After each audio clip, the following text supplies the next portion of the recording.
सी गोटे marriage programme attend करने around 1 AM night से घर को फेरवा को देखले कि सस्पिशियस एक्टिविटी किसी लोकंर घर सामने अच्छी गोटे कार अच्छी प्राय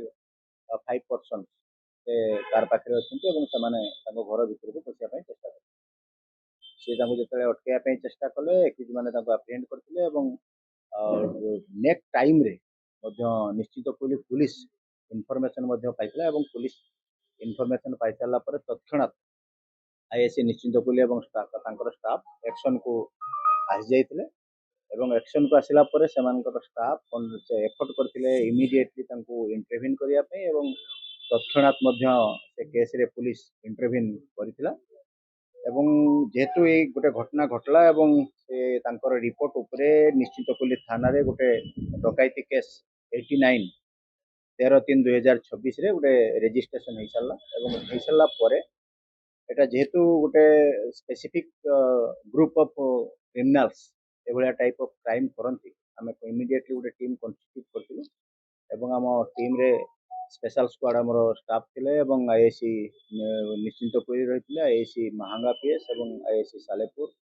किशन नगर आम समस्त मिसिक गोटे टीम फॉर्मेशन करथिलु एसपी सर निर्देशित काम आरंभ करथिलु बहुत कम समय भितर आम से समस्त एक्यूज जो मैंने रही जो गाड़ी भी से व्यवहार करके क्राइम पे आसते 3 जन एक्यूज को आम अरेस्ट करथिलु से समस्ते inter district criminal very harden criminal से ये क्राइम पूर्वर तांकर विगत प्राय 10-15 वर्ष धरी से क्राइम हिस्ट्री अच्छी ओडिशार विभिन्न जिलार एवं विभिन्न थाना ना बहुमात्रा केस या पूर्व रुजु हो सारी आम जो एक्यूज मान को केस संक्रांत गिरफ कर सक्षम होती ना बुधिया आलियास बुधिराम स्वाई घर चंदनपुर थाना चांदवाली डिस्ट्रिक्ट भद्रक एवं आ जड़े थे दिलीप दास घर नुआगाँ थाना चांदवाली डिस्ट्रिक्ट भद्रक जड़े देवेंद्र कुमार परिड़ा थे घर तलिया थाना जाजपुर टाउन ये 3 जन एक्यूज पूर्वर कंजॉइंटली बहुत प्रकार क्राइम कर क्राइम कर सारा क्राइम प्रोसीड्स गुड़ाक नहीं जो गोटे हेबिचुअल रिसीवर अच्छे जाजपुर टाउन में ज्वेलरी ऑनर अच्छी ना संपद भानुदास डिस्पोजल करते आम आप्रिहेंड कलु आप्रिहेंड कर सारा आम थर इंटरोगेशन कलु क्राइम बाबद आम जानवा पाइलु एमाने गोटे प्लान वे रे क्राइम कर गोटे गाड़ी एमाने रिसेंटली 6 मंथ हम ये जो कार अच्छी आपंकर महिंद्रा कार से किनी सारा से गाड़ी रे गोटे ग्रुप है मूवमेंट करती रोड साइड रे जो घर गुड़ाक लॉक कंडीशन ले थाए से समस्त घर को सब टार्गेट हिसाब से नहीं था टार्गेट करते इमिडिएटली से पाखे गोटे एमती प्रकार टूल्स से यूज कर जो फ्रंट डोर रे लॉक रे जोटा सेफ्टी लॉक्स घर ऑनर्स व्यवहार करती से जो कटर मध्यम बहुत अल्प समय बहुत शार्प कटिंग कटर अच्छे सांगे सांगे से लॉक को काटी दिखती जेहेतु घरे कहीं न था तार एब्सेंस सुजोग नहीं कि घरे पशिक लुटपाट करती घरे जहाँ जिनस थाए एमती कि सुना रूपा गहना व्यतीत पैसा एवं टीवी बासन कुशन सह जहाँ भी था जेहेतु घरे कई लोक प्राय रुहति ना तेणु भल स्कोप मिले तेणु समस्त जिनस को गाड़ी भितर लोड कर इमिडिएटली एस्केप हो स्पॉट रू पड़े जाते आम जो इंटरोगेशन कलु जो डकैती केस कटिकटार 13 तारिख दिन है इनसीडेंट महाजनपुर व्यतिरेक आम प्राय 9टी केस संपुक्ति माने उपस्थित माने आम एस्टाब्लीश कर किशन नगर थानार 3टी केस जोटा थोरियापड़ा 2टी केस होता से किशन नगर थाना केस नंबर 23 एवं किशन नगर थाना केस नंबर 67 ता पूर्व बाबूजंग रे गोटे केस होता नवेम्बर मसरे से गोटे केस रुजु कर 312 नंबर केस से संपुक्ति मिली निश्चित कोइले 15/1/26 जोटा कि कटिकटा अच्छी कटिकटार जनक घर सी भी बंद थी अवस्था से चोरी करते संपुक्ति मिली सालेपुर थाना प्राय 4टी केस से गोटे 22 रे गोटे 21/2 रे 2टी बर्गलारी होता बंद घर थिला एवं ए रास्ता कड़े प्राय सब घर थिला सेठू से क्राइम करथिले एवं सालेपुर अक्टोबर मास 531 नंबर केस और 532 नंबर केस रुजु होता 2टी बर्गलारी केस फ्रेंड्स कॉलोनी होता ସେଥିରେ ମଧ୍ୟ ସେମାନଙ୍କର ସମ୍ପୃକ୍ତି ଆମେ ଜାଣିବାକୁ ପାଇଥିଲୁ। ଯେତେବେଳେ ଏତେ ଗୁଡ଼ା କେସ୍ରେ ସେମାନଙ୍କର ସମ୍ପୃକ୍ତି ଏଷ୍ଟାବ୍ଲିଶ୍ ହେଇଥିଲୁ, ଆମେ ସ୍ୱିଫ୍ଟ ୱେରେ ଆମେ ଗୋଟେ ମେସିଭ୍ ରେଡ୍ ପ୍ଲାନ୍ କରିଥିଲୁ ଏବଂ ସେଥିରେ ମଲ୍ଟିପୁଲ୍ ଟିମ୍କୁ ଆମେ ଡିଭାଇଡ୍ କରିଥିଲୁ ଏବଂ ସେଥିରେ ସମସ୍ତ ପ୍ରାୟ IIC, Kishannagar IIC, Salepur IIC, Mahanga IIC, Nischintakoili IIC ଆମେ ଡିଭିଜନ୍ କରିକି ଗ୍ରୁପକୁ ଆମେ ପ୍ଲାନ୍ କରିଥିଲୁ ଏବଂ ସେମାନଙ୍କୁ ଯେଉଁ ଯେଉଁ ଜାଗାରେ ସେମାନେ ପ୍ରୋବାବୁଲ୍ ଅଦର ଏକ୍ୟୁଜ୍ ମାନେ ଯେଉଁ ତାଙ୍କର 2 ଜଣ ରହିଥିଲେ ତାଙ୍କର ହାଇଡ୍ ଆଉଟ୍ ଏବଂ ଏମାନେ ଯେଉଁ ଡିସ୍ପୋଜାଲ୍ କରୁଛନ୍ତି ଅର୍ଣ୍ଣାମେଣ୍ଟସ୍ ତାର ହାଇଡ୍ ଆଉଟ୍ ଏବଂ ସେମାନଙ୍କର ପ୍ରୋବାବୁଲ୍ ଯେଉଁଟା ସେଲ୍ଟର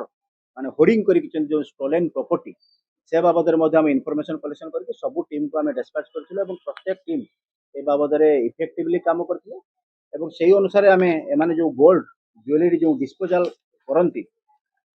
ଯିଏକି ସେ ଯେଉଁ ରିସିଭର ଯିଏ ଅଛି ସମ୍ପଦ ରାଓ ଯାହାକି ଯାଜପୁର ସେ ମହାରାଷ୍ଟ୍ର ଲୋକ ସେ ଯାଜପୁର ଟାଉନରେ ଦୀର୍ଘ ଦିନ ଧରି ଗୋଲ୍ଡ ବିଜନେସରେ ଆସୋସିଏଟେଡ୍ ଅଛି। ଇଏ କଣ୍ଟିନ୍ୟୁଅସଲି ଏମାନଙ୍କ ପାଖରୁ ଯେତେ ଗୁଡ଼ା ଗୋଲ୍ଡ ପ୍ରାୟ ଆମର ଏଠି ଚୋରି ହେଇଛି ପ୍ରାୟ ହେବିଚୁଆଲି ସେମାନେ ଯାଇକି ତାକୁ ଡିସ୍ପୋଜାଲ୍ କରନ୍ତି ଏବଂ ତାଙ୍କ ପାଖରୁ ମଧ୍ୟ ଆମେ ରିକଭରି କରିବାରେ ସଫଳ ହେଇଛୁ ଏବଂ ତାପରେ ଆମେ ଯେଉଁ ଦେବେନ୍ଦ୍ର ପରିଡ଼ା ଯିଏ ରହିଛି ତାର ଘରକୁ ମଧ୍ୟ ଆମେ ଗୋଟେ ଇନଫର୍ମେସନ୍ ପାଇଥିଲୁ। ତା ଘର ଗୁଡ଼ାଏ ଜିନିଷ ସେ ହୋର୍ଡିଂ କରି ରଖିଛି ଏବଂ ଯେତିକି ପ୍ରାୟ ଦେଖୁଛନ୍ତି ଆପଣ କଂସା ପିତ୍ତଳ ବାସନ ଯୋଉଟାକି ଇଣ୍ଟାକ୍ଟ ଅଛି ଯେଉଁ ଘରୁ ଯାହା ଘରୁ ଚୋରି କରିଥିଲା ସେମ୍ ଇଣ୍ଟାକ୍ଟ ସବୁ ୟୁଟେନ୍ସିଲ୍ ଗୁଡ଼ାକ ଲାପଟପ୍ସ ଏବଂ ବିଭିନ୍ନ ପ୍ରକାର ଅଦର ଆର୍ଟିକଲ୍ସ ତାଙ୍କ ଘର ପାଖରୁ ଆମେ ସିଜର କରିବାରେ ସକ୍ଷମ ହୋଇଛୁ ଆମ ଟିମ୍ ଏବଂ ଏହିପରି ଭାବରେ ପ୍ରାୟ ଟୋଟାଲ 105 ଗ୍ରାମ ଗୋଲ୍ଡ ଅର୍ଣ୍ଣାମେଣ୍ଟସ୍ ଏବଂ ସିଲଭର ଅର୍ଣ୍ଣାମେଣ୍ଟସ୍ 450 ଗ୍ରାମ जो गोटे महिंद्रा महाराज जो कार अच्छी जो कारटाକୁ ସେମାନେ ବ୍ୟବହାର କରି କ୍ରାଇମ୍ କରୁଥିଲେ ଏବଂ କେସ୍ 1,10,000 ଟଙ୍କା 2ଟି ଲାପଟପ୍ गोटे कटर जोटाकि से लक को काटिया व्यवहार करते बड़ कटरटे एवं ब्रास यूटेनसिल प्राय पाखापाखि 1 क्विंटाल हम गोटे मैचेट रही है भुजाली व्यवहार करते क्राइम करने पाखु 3टी मोबाइल फोन रिकवरी कर या बाद आकर जो क्राइम हिस्ट्री आम भेरीफाई करने चेष्टा कलु एमाने जानिलु जे भेटरान क्रिमिनाल समस्त अच्छा ये क्रिमिनाल सागर आम आगुरी जाचु एम क्राइम हिस्ट्री मोर प्रोफेशनल लाइफ भितर भी मुझे सागर 2-3 थर आगु इंटराक्ट होमें इंटरसेप्ट कर तो से जी दिलीप दास अच्छा ना ओडार प्राय सबुआड़े समस्त केस कमिशनरेट पुलिस रे जाजपुर जिले में विभिन्न प्रकार जिले में भद्रक जिले में एवं कटक रे एवं अन्यान्य जिला मानक प्राय पाखापाखि 34टी केस एभलिया डकायती एवं बर्गलारी केस ना अलरेडी आगुरी रुजु सारी एवं देवेंद्र कुमार परिड़ा तार भी क्राइम हिस्ट्री बहुत लंबा प्राय 2010-11 मसीह से क्राइम कर चलते ता ना प्राय 26टी केस या पूर्व रुजु सारी बुधिया जी